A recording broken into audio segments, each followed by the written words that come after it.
Thanks very much, ladies and gentlemen, citizens of Hull, brothers and sisters.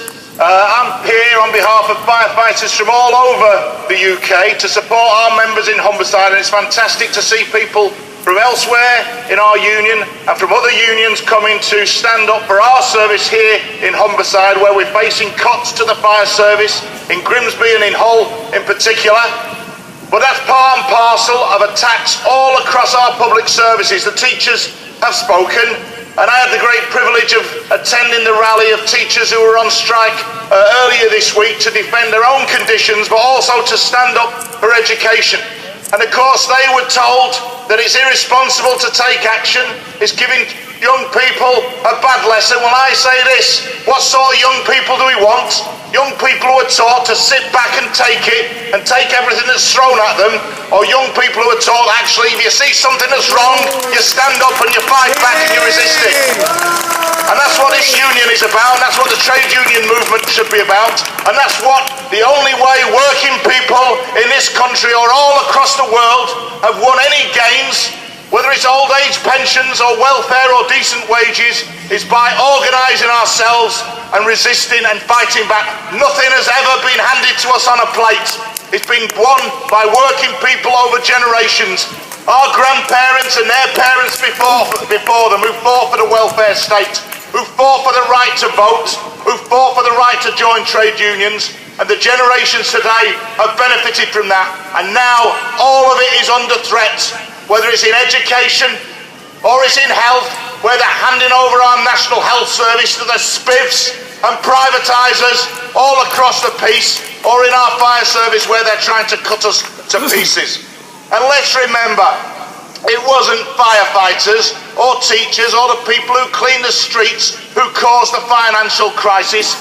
It was a gang of spiffs in the City of London and at Canary Wharf, playing, gambling with billions of pounds, who caused a crisis that spread all across the globe and threw millions of people into unemployment and poverty, who are destroying lives of young people here and across the world.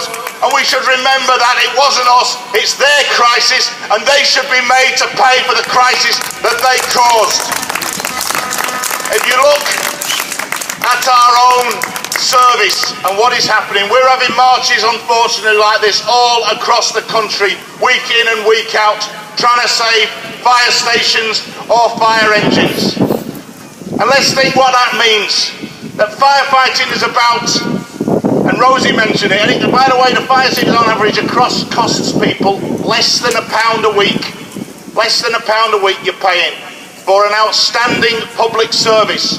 And you may never have to call it in your whole life, but if you do, you've got the right to expect that when you dial 999, you get an adequate service with fully trained professional firefighters as quickly as possible to put your fire out, to save your lives and save your property. That's what you pay that council tax for, and you deserve the best possible service for it.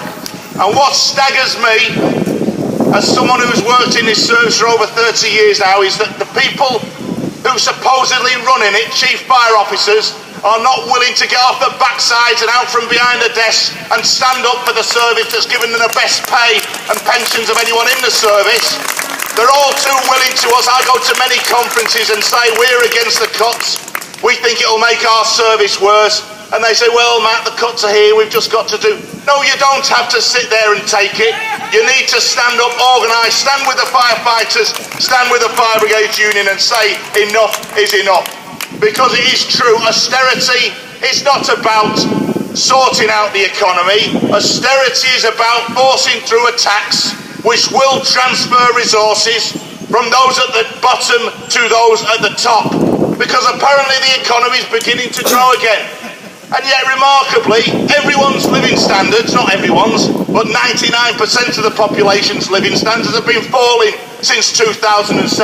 Real wages have been falling since 2007. So if there's more being produced, it's going somewhere else. It's going into the profits and bank balances of those at the top. That's what austerity is really all about.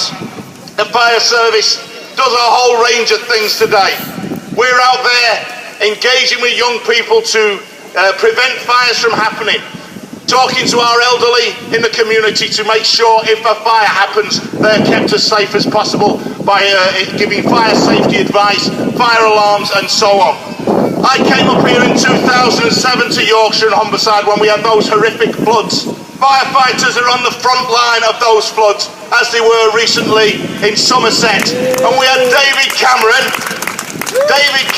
visiting in his wellies, patting our people on the back and telling them what a great job they do. We don't need patting on the back. What we need is investment, decent pay and decent pensions.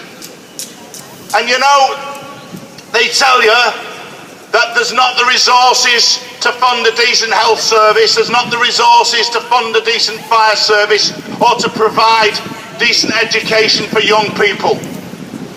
Well, I remember actually shared a platform with Tony Benn in 2007. I'd done some work then on bankers' bonuses. And bankers' bonuses then, 2007, was £7 billion a year. That's not a bad Christmas bonus, is it? £7 billion. And we've had a crisis, and we've all had to apparently tighten our belts. Well, bankers' bonuses are back to 11 and 13 billion pounds a year. So some people are doing very nicely out of austerity. Thank you very much. And the fire and rescue service in the whole of the UK, by the way, costs less than £3 billion a year. You could pay for it all, including the so-called bloated pensions and the bloated salaries that they tell us about in the Daily Mail. You could pay it all with a fraction of what they hand out to those spivs every Christmas as part of their bonuses. So when they say there's no money, don't believe them. It is an utter lie. This is a wealthy society. It's simply that wealth and power is in the wrong hands, and it's about time we put that right. And I'll just finish on this. Firefighting. At the end of the day, we do a whole range of tasks, but firefighting comes down to this. It means that a small group of people will go into a building full of smoke, not knowing what they're going to face, to try to save lives and property, and possibly putting their own lives at risk in the course of doing so. And we never forget that. And we are proud to do it. And our members up and down the country are proud to do it. But I tell you what, I think in return we have the right to demand, yes, and insist that we have the best possible training, equipment and resources to do that job that we're proud to do. So we will never back down from defending our service and standing with our brothers and sisters to defend other public services. It's time for every single one of us to get up, stand together, get organised and fight back. Thank you very much.